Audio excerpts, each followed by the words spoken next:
REET level 1 वालों के लिए ईवीएस पर्यावरण अध्ययन से जुड़े हुए जो शिक्षण वीडियो के क्वेश्चन है, उत्कर्ष क्लासेज के एमसीक्यू ये हम देख रहे हैं। शिक्षण वीडियो के टीचिंग मेथड के आपके 150 सवाल हम देख चुके हैं पार्ट 1 में। ये इसका पार्ट 2 है। 320-25 के आसपास क्वेश्चन है उत्कर्ष क्लासेज द्वारा तैयार किए हुए आपके ये टीचिंग मेथड के। तो इस क्लास को भी आपको एंड तक देखना है। मैराथन क्लास है, 150 इस क्लास में क्वेश्चन होंगे, तो आप एंड तक जुड़े रहें और साथ साथ में आंसर करिएगा। पीडीएफ आपको टेलीग्राम पर मैं आपको प्राप्त हो जाएगी, वहाँ सेंड कर दूंगा। तो डिस्क्रिप्शन में जा कर के ज़रूर लिंक पर टैप करें, आपको पीडीएफ टेलीग्राम पर मिलेगी। चलिए 151 का क्वेश्चन है, बहुत अच्छा क्वेश्चन है कि प्राथमिक विद्यालय में विज्ञान संग्रहालय बनाने का प्रमुख उद्देश्य क्या होता है। प्राथमिक विद्यालय है, उसमें विज्ञान संग्रहालय बनाने का प्रमुख उद्देश्य क्या है। पाठों को शीघ्रतापूर्वक दोहराने का अवसर प्रदान करना, व्यक्तिगत शिक्षा का अवसर प्रदान करना, बालकों में संग्रह और अवलोकन की आदत डालना, या विज्ञापन अध्यापक में धन की बचत करना। ऑप्शन सी होगा इसका करेक्ट। बालकों में संग्रह और अवलोकन की आदत डालना, ये प्राथमिक विद्यालय में विज्ञान संग्रहालय बनाने का प्रमुख उद्देश्य है। 152 क्वेश्चन है, भौतिक एवं जैविक पर्यावरण प्रयोगशाला में कोई संभावित दुर्घटना होने पर हमें क्या करना चाहिए। तो हमें मित्रों प्राथमिक उपचार और चिकित्सक की सहायता, ऑप्शन सी करेक्ट इसका। अगला सवाल है, केंचुए को प्रयोगशाला में सुरक्षित रखने के लिए प्रयोग में क्या लाते हैं। Aquarium, beaker, vivarium, terrarium. अच्छा क्वेश्चन है, ऑप्शन डी टेरेरियम। नेक्स्ट सवाल है, प्राथमिक स्तर पर भौतिक एवं जैविक पर्यावरण शिक्षण में विज्ञान प्रदर्शनी का उपयोग करने से बालक में विकास होता है। अवलोकन शक्ति और वैज्ञानिक दृष्टिकोण का, तर्क शक्ति का, स्मरण शक्ति का, या इन सभी का। ऑप्शन ए अवलोकन शक्ति और वैज्ञानिक दृष्टिकोण का विकास होता है। अगला क्वेश्चन है, जल जीवशाला में रखे गए हरे जलीय पौधों का क्या कार्य है। जल जीवशाला की सुंदरता बढ़ाना, जंतु को ऑक्सीजन देना, जंतु को भोजन देना, या ये सभी कार्य हैं। तो ऑप्शन डी ये सभी कार्य हैं। अगला क्वेश्चन बहुत अच्छा क्वेश्चन है कि राजस्थान में साइट एसआईटी कार्यक्रम कब शुरू किया गया। 1975-76 में, 1970-75 में, 1980-85 में, या 1985-90 में। ऑप्शन ए इसका सही होगा, 1975-76 में। और ये वेरी इंपॉर्टेंट क्वेश्चन है। 157 क्वेश्चन है, अधिगम सामग्री के प्रयोग से बालकों को ज्ञान प्राप्त होता है। प्रत्यक्ष से अप्रत्यक्ष की ओर, सूक्ष्म से स्थूल की ओर, पाठ्य वस्तु की साधारण जानकारी, या विषय विशेष की जानकारी। 157 का करेक्ट है ऑप्शन ए, प्रत्यक्ष से अप्रत्यक्ष की ओर। मैं तो पार्ट 1 है वो जरूर देखिएगा, 150 क्वेश्चन ये टॉपिक वाइज एमसीक्यू है लगातार, तो वो पार्ट देखना ना भूले, जरूर देखें। ये सेकंड पार्ट है आपके पर्यावरण अध्ययन की शिक्षण विधियों की, तो इसको आपको देखना है, उसको भी देखना है। 58 क्वेश्चन है, 158 कि उच्च प्राथमिक स्तर पर पर्यावरण अध्ययन शिक्षण की प्रमुख समस्या क्या है। प्रयोगशाला का अभाव होता है, वैज्ञानिक उपकरणों का अभाव होता है, नवीन तकनीक नवाचारों का न पहुंचना, या ये सभी समस्याएं हैं। ऑप्शन डी ये सभी समस्याएं हैं। अगला क्वेश्चन, पर्यावरण अध्ययन शिक्षण की कमियों को दूर करने हेतु किसका गठन किया गया। कोठारी कमीशन का, माध्यमिक शिक्षा आयोग का, डॉक्टर राधाकृष्णन आयोग का, या कोई नहीं। पर्यावरण अध्ययन शिक्षण की कमियां हैं उनको दूर करना है तो किसका गठन किया गया। ऑप्शन सी डॉक्टर राधाकृष्णन आयोग का गठन। नेक्स्ट क्वेश्चन 160वां सवाल है, लेवल फर्स्ट वालों आपके लिए बहुत ही अच्छे से एमसीक्यू है पर्यावरण अध्ययन के ईवीएस के। प्रकृति में विद्यमान विभिन्न समस्याओं के प्रति छात्रों का रुझान होना चाहिए। संवेदनशील, निराशावादी, विमुखी, या कोई नहीं। प्रकृति में जो विद्यमान समस्या है उनके प्रति छात्रों का रुझान कैसा होना चाहिए, ये सवाल है। तो संवेदनशील होना चाहिए, ऑप्शन ए करेक्ट। अगला सवाल है कि कक्षा के कुछ छात्र है मानव के तंत्रिका तंत्र और श्वसन तंत्र के बारे में सीखने में असहजता महसूस करते हैं। एक पर्यावरण अध्ययन शिक्षक होने के नाते आप इस समस्या को निम्न में से कौन सा समाधान स्वीकार करेंगे। पूरी कक्षा को उपयुक्त प्रकरण पुनः पढ़ाकर छात्रों की जिज्ञासा को शांत करेंगे। संबंधित छात्रों को व्यक्तिगत निर्देशन और शिक्षण द्वारा जिज्ञासा को शांत करना। या उक्त छात्रों को उक्त प्रकरण कठिन होने के कारण छोड़ देने की सलाह देना, या ये सभी। मित्रों, नेगेटिविटी आपको निकाल देनी है तो ऑप्शन बी होगा। आप क्या करोगे, संबंधित छात्रों को व्यक्तिगत निर्देशन और शिक्षण द्वारा जिज्ञासा को शांत करोगे। अगला सवाल है कि छात्रों की अधिगम संबंधी कठिनाइयों को दूर करने के लिए निम्न में से कौन सा उपाय उचित नहीं है। इनमें से एक उपाय गलत है, कौन सा है, ऑप्शन सी नहीं है। छात्रों की विषयगत उपलब्धि पर उसे अतिरिक्त अधिक अंक व धन का प्रलोभन देना, यह कभी भी उचित नहीं होगा। इसके अलावा आप अरुचिकर प्रकरणों को और अधिक रोचक और प्रभावपूर्ण ढंग से पढ़ाओगे, छात्रों को विषयगत शिक्षण और उनकी उपलब्धियों के लिए अभिप्रेरित करोगे, छात्रों के अधिगम संबंधी कठिनाइयों के कारणों को जानोगे और उन्हें दूर करने का प्रयत्न करोगे। अगला सवाल है कि प्राथमिक स्तर पर पर्यावरण अध्ययन शिक्षण की समस्या नहीं है, कौन सी नहीं है, संसाधनों की कमी, छात्रों में रुचि का अभाव, नवाचारों का अभाव, या ये सभी।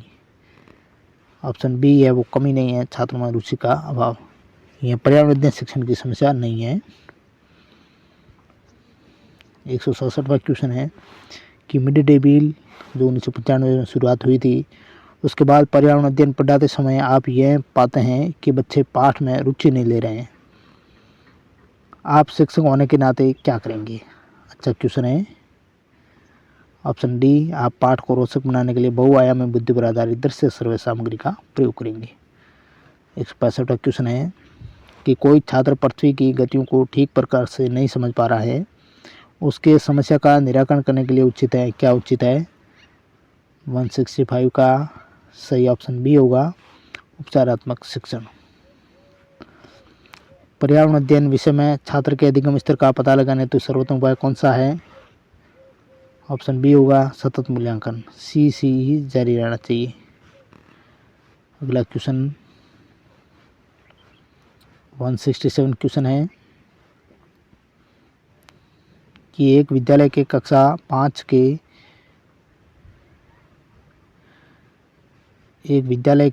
5 के बच्चों के शैक्षिक भ्रमण के दौरान बच्चों से आपकी क्या अपेक्षाएं रहेगी, ये सवाल है। आपके अपेक्षाएं रहनी चाहिए, ध्यानपूर्वक अवलोकन पर टिप्पणियां दर्ज करनी चाहिए और बाकी बच्चों व अध्यापक के साथ उनके अवलोकनों को बांटना चाहिए। नेक्स्ट क्वेश्चन है, मानचित्र पठन के लिए आवश्यक कौशल में क्या शामिल है। मानचित्र पठन के लिए आवश्यक कौशल में स्थान, दूरी और दिशाओं की सापेक्ष स्थिति को समझने की योग्यता होनी चाहिए। पर्यावरण अध्ययन के शिक्षण द्वारा बालक में निम्न क्षमता के समुचित विकास आसानी से किया जा सकता है, किसका, सामाजिक अनुकूलन का। पर्यावरण अध्ययन शिक्षण में उपचारात्मक शिक्षण की यह उपाधि आता है कि यानी उपचारात्मक शिक्षण की आवश्यकता क्या है पर्यावरण अध्ययन शिक्षण में। ऑप्शन ए होगा, छात्रों में कठिनाई के स्तरों को दूर किया जा सके इसलिए। पर्यावरण विज्ञान को एक रिक्त स्थान समाज बनाने में एक स्थायी निवेश के रूप में वर्णित कर सकते हैं, परिवर्तनशील, सकारात्मक, धारणीय, या ए और सी दोनों। ऑप्शन सी होगा, धारणीय। 172 क्वेश्चन है कि रिक्त स्थान का सिद्धांत राष्ट्रीय पाठ्यचर्या रूपरेखा 2005 का और पर्यावरण अध्ययन पाठ्यक्रम का आधार है, यह अच्छा क्वेश्चन है। 172 का ऑप्शन बी होगा, सामाजिक संरचनावादी। अगला सवाल, पर्यावरण शिक्षा, जागरूकता और प्रशिक्षण यानी EEAT में अपशिष्ट प्रबंधन एक है, कार्य आधारित गतिविधि, क्षमता निर्माण गतिविधि, ज्ञान आधारित गतिविधि, या कौशल आधारित गतिविधि। अपशिष्ट प्रबंधन या क्षमता निर्माण गतिविधि।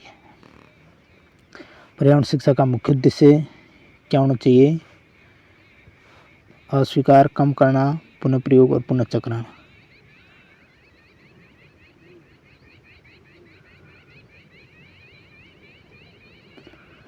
यह पर्यावरण शिक्षा का मुख्य उद्देश्य है इनके अनुरूप ऑप्शन अनुसार। 175 क्वेश्चन, पर्यावरण अध्ययन के शिक्षण के लिए कौन सी विधि उपयुक्त है, इनमें से कौन सी विधि उपयुक्त होगी। गतिविधि आधारित विधि होनी चाहिए, यानी करके सीखने पर। सामान्य शिक्षा धाराओं और शिक्षण तैयारी में पर्यावरण जागरूकता और शिक्षा की अवधारणा पहली बार किस सम्मेलन में पेश की गई थी, यह अच्छा क्वेश्चन है। ऑप्शन सी, स्टॉकहोम सम्मेलन में। निम्न में से कौन सा किसी के सीखने को मापने के लिए विश्वसनीय साधन है। वो है संकेतक। छात्रों को प्राकृतिक वातावरण के संरक्षण और सुरक्षा के लिए प्रोत्साहित करने के लिए कौन सा दृष्टिकोण उपयुक्त है? कौन सा दृष्टिकोण होना चाहिए? सतत विकास के लिए पर्यावरण शिक्षा, ऑप्शन सी। 179 क्वेश्चन, रिक्त स्थान बच्चों के साथ काम करने और प्रकृति के अनुकूल देखभाल और शिक्षा के लिए सेटिंग बनाने का एक तरीका है। कौन सा तरीका होना चाहिए? प्रकृति अध्यापन। 180वां क्वेश्चन है कि पर्यावरण अध्ययन शिक्षा के लिए सबसे उपयुक्त रणनीति क्या है? पर्यावरण अध्ययन की शिक्षा के लिए सबसे उपयुक्त रणनीति क्या होनी चाहिए? लघु समूह परियोजनाएं, सत्र दौरा यानी फील्ड ट्रिप, बाह्य अध्ययन यानी आउटडोर स्टडीज और प्रदर्शनी होनी चाहिए। बहुत अच्छा ये क्वेश्चन। स्वास्थ्य और शारीरिक शिक्षा के पाठ्यक्रम में स्वास्थ्य, बीमारी और स्वास्थ्य के पर्यावरणीय निर्धारकों की अवधारणाओं को किस रूप में सम्मिलित करना चाहिए? प्राथमिक वर्गों से अनुभवी शिक्षा। NEP के अनुसार या नेशनल एजुकेशन पॉलिसी के अनुसार पर्यावरण विज्ञान को शिक्षा के अभिन्न अंग के रूप में सम्मिलित करने का मुख्य कारण क्या है? छात्रों को पर्यावरण की सुरक्षा और संरक्षण का मूल्य बताना। नेक्स्ट 83 क्वेश्चन, 183 क्वेश्चन है, मिड डे मील जो प्रोग्राम था उसका महत्व क्या था? उसका महत्व था ऑप्शन बी, कुपोषण से निपटना और पोषण शिक्षा के लिए आधार भी प्रदान करना। नेक्स्ट क्वेश्चन 84 क्वेश्चन है कि जैकमैन ने प्रकृति अध्ययन के मूल सिद्धांतों की स्थापना की, एक को छोड़कर कौन सा नहीं है? मानव व्यवहार को समझना, ये जैकमैन का मूल सिद्धांत नहीं है। बाकी मौसम के अनुसार व्यवस्थित पाठ, बच्चे द्वारा प्रकृति का प्रत्यक्ष अवलोकन, अन्य अध्ययन विषयों के साथ प्रासंगिकता। अगला सवाल है, जीव विज्ञान, पारिस्थितिकी, रसायन विज्ञान और पारंपरिक पृथ्वी विज्ञान को लागू करके प्रकृति पर मनुष्यों के प्रभाव की जांच करता है। कौन सा विज्ञान? जीवन विज्ञान, टोपोलॉजी, भूविज्ञान या पर्यावरण विज्ञान? ऑप्शन डी, पर्यावरण विज्ञान। नेक्स्ट सवाल है, रिक्त स्थान के शिक्षकों से जीव विज्ञान और पारिस्थितिकी के साथ साथ भौतिक भूविज्ञान, मौसम विज्ञान और समुद्र विज्ञान की गहन समझ रखने की अपेक्षा की जाती है। पर्यावरण के साथ अन्य विषयों का जो सह संबंध है उसके बारे में ये आपके उस टॉपिक से जुड़े हुए क्वेश्चन है। तो ऑप्शन ए, पर्यावरण विज्ञान। 1969 के रिक्त स्थान में विभिन्न विकास परियोजनाओं के पर्यावरण विश्लेषण की आवश्यकता है, जिसके लिए व्यवसायों में पर्यावरण वैज्ञानिकों की उपस्थिति की आवश्यकता होती है। इस प्रकार स्कूलों को इस तरह के काम के लिए छात्रों को तैयार करने की जरूरत है। राष्ट्रीय पर्यावरण कार्यक्रम और प्रशासन, राष्ट्रीय शिक्षा योजना और प्रशासन, राष्ट्रीय शिक्षा नीति अधिनियम या राष्ट्रीय पर्यावरण नीति अधिनियम। 187 का ऑप्शन डी, राष्ट्रीय पर्यावरण नीति अधिनियम के तहत। उन उत्पादों के लिए क्या विकल्प हो सकता है जो छात्रों के लिए सांस लेने में खतरा पैदा करते हैं? वनस्पति रंजक। प्राथमिक स्तर पर पर्यावरण शिक्षा के शिक्षण के मुख्य उद्देश्यों के संदर्भ में निम्न में से कौन सा कथन सत्य नहीं है, यानी मुख्य उद्देश्य कौन सा नहीं है? 189 का करेक्ट ऑप्शन डी होगा। जीवन शिक्षा के सभी पहलुओं को जानना और समझना। तो यह है वो पर्यावरण अध्ययन के मुख्य उद्देश्यों के संदर्भ में सही नहीं है। नेक्स्ट क्वेश्चन 190वां सवाल है कि हमारे आसपास के सभी कार्बनिक और अकार्बनिक घटक, साथ ही साथ उनकी बातचीत की घटनाओं, स्थितियों और प्रक्रियाओं को सामूहिक रूप से रिक्त स्थान के रूप में जाना जाता है। जैविक घटक, पारिस्थितिक तंत्र, सामग्री इंटरचेंज या पर्यावरण। तो वो जाना जाता है ऑप्शन डी, पर्यावरण। नेक्स्ट क्वेश्चन है, पर्यावरण अध्ययन पढ़ाने का मुख्य उद्देश्य छात्रों के लिए रिक्त स्थान है किस प्रकार का है? ऑप्शन ए, सामान्य लेकिन सरल और आसानी से देखने योग्य सामाजिक आर्थिक स्थितियों और समस्याओं के संभावित संसाधनों को समझें, विश्लेषण करें और देखें। बहुत लंबे उत्तर है। 2018 का जो रीटा एग्जाम हुआ था उसमें इसी प्रकार के क्वेश्चन थे। पर्यावरण विज्ञान को पढ़ाने के लिए उपयोग करने के लिए सबसे अच्छी रणनीति में से एक रिक्त स्थान सक्रिय शिक्षा का एक प्रकार है, या प्रश्न उद्देश्य के लिए गतिविधियों और चर्चा का मार्गदर्शन करते हैं। समूह की गतिशीलता, परियोजना विधि, पूछताछ आधारित शिक्षा या brain based learning. 192 option C, पूछताछ आधारित शिक्षा। नेक्स्ट सवाल है कि पर्यावरण शिक्षा अनुशासन में कई और बहुस्तरीय क्षेत्र हैं, यह मुख्य रूप से किन मुद्दों पर केंद्रित है? ऑप्शन ए, संसाधनों का टिकाऊ उपयोग, जीवित प्राणियों के बीच अंतर संबंध और पर्यावरण साक्षर नागरिक। पोषण और खाद्य सुरक्षा, पानी की गुणवत्ता, हवा की गुणवत्ता, शौचालय की सुविधा, परिवहन, बेकार सुविधाओं के डिजाइन, निर्माण, नवीनीकरण और रखरखाव, आधार, खतरनाक सामग्री भंडारण, कीटनाशक का उपयोग और खरीद के तहत क्या आता है? इसमें से स्कूल के विशिष्ट हस्तक्षेप या रणनीतियाँ हैं। 195 क्वेश्चन है, सामाजिक प्राकृतिक पर्यावरण के महत्वपूर्ण पहलुओं की खोज करके सामाजिक और प्राकृतिक पर्यावरण के संदर्भ में मानव कल्याण के बारे में जागरूकता का विकास करना और इसके विभिन्न पहलू को समझना छात्रों के कौन से शिक्षण के प्रमुख उद्देश्यों में है? अच्छा क्वेश्चन, तो वो उद्देश्य है पर्यावरण अध्ययन। नेक्स्ट क्वेश्चन 196 सवाल है, पर्यावरण शिक्षा के लागू करने में प्रमुख बाधाएं क्या है? पर्यावरण शिक्षा को लागू करना तो प्रमुख बाधाएं क्या है? ए, बी और डी, यानी योग्य प्रशिक्षित पर्यावरण शिक्षक की कमी है, कठोर विशेषज्ञता भी है और अंतर अनुशासनिक प्रकृति है। पर्यावरण के समग्र समाज और प्राकृतिक मानव निवास के बीच मौजूद अंतर संबंधों को छात्रों को क्रियान्वयन गतिविधियों के माध्यम से पढ़ाया जा सकता है, जैसे कि ऑप्शन डी ये सभी आएगा, यानी जल निकाय, उपलब्ध संसाधन, संरक्षण और परिरक्षण, पर्यावरणीय प्रभाव का महत्व, आपदा प्रबंधन और प्रदूषण। पर्यावरण शब्द का अर्थ क्या है? पर्यावरण शब्द का अर्थ है चारों ओर, यहाँ आसपास। हमारे आसपास के सभी कार्बनिक और अकार्बनिक घटकों के साथ साथ उनके अंतर्क्रिया की घटनाओं, स्थितियों और प्रक्रियाओं को जाना जाता है? अच्छा सवाल है, वो जाना जाता है वातावरण। नेक्स्ट क्वेश्चन 200वां, जैव विविधता समृद्धि और पर्यावरण में पौधों, जानवरों और सूक्ष्म जीवों की प्रजातियों के लिए संभावित खतरों के बारे में जानकारी प्रदान करता है? कौन सा अध्ययन? पर्यावरण शिक्षा। 201वां क्वेश्चन कि वह लोग जो पर्यावरणीय कृत्यों, अधिकारों, नियमों और विधानों को जानते हैं और अपने ज्ञान का उपयोग करके पृथ्वी की सुरक्षा और सुधार के लिए उचित निर्णय लेते हैं, उन्हें रिक्त स्थान के रूप में जाना जाता है। किसके रूप में जाना जाता है उन्हें? करेक्ट होगा ऑप्शन इसका बी, पर्यावरण साक्षर के रूप में जाना जाता है। स्कूल स्तर पर पर्यावरण शिक्षा का महत्वपूर्ण उद्देश्य रिक्त स्थान के कौशल का निर्माण और विकास करना है, जो मानव और उनके आसपास की दुनिया से संबंधित है। समायोजन, तर्क का मूल्यांकन, निर्णय लेना। 202 में करेक्ट ऑप्शन डी,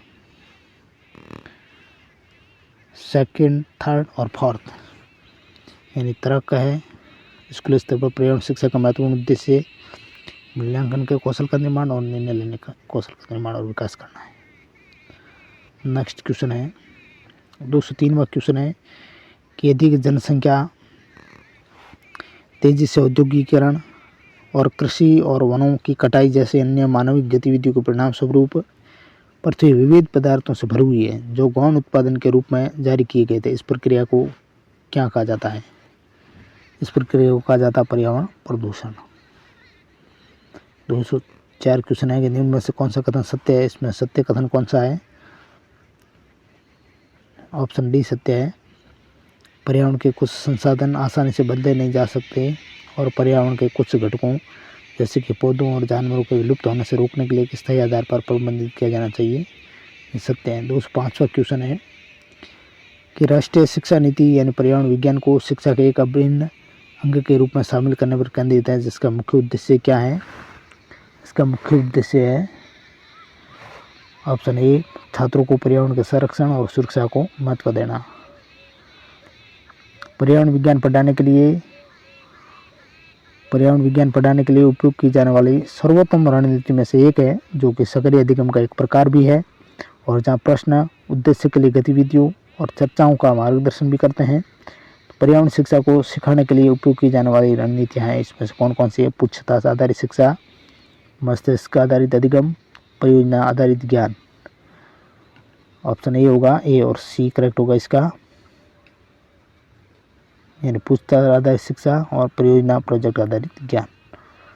अगला क्वेश्चन 207, रिक्त स्थान के शिक्षकों को जीव विज्ञान और पारिस्थितिकी के साथ साथ भौतिक भूविज्ञान, मौसम विज्ञान और समुद्र विज्ञान की सामग्री का भी ज्ञान होना चाहिए।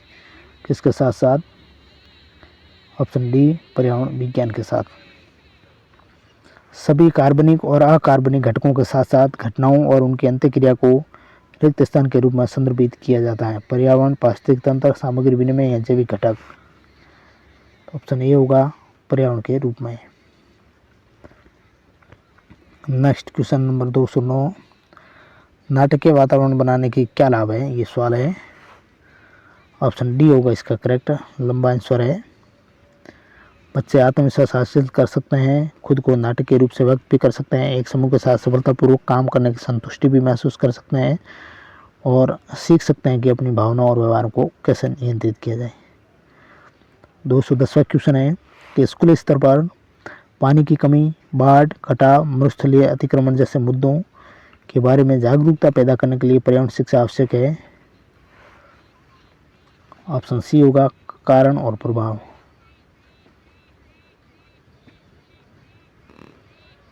तो मित्रों, नेक्स्ट क्वेश्चन हम और बाद में देखेंगे। इसकी पीडीएफ मैं जल्दी टेलीग्राम पर सेंड कर दूंगा, तो वहाँ जाकर के आप ये सारे क्वेश्चन जरूर देखिएगा। क्लास कैसी लगी जरूर लाइक करें और आगे मिलते हैं। तब तक के लिए थैंक यू वेरी मच।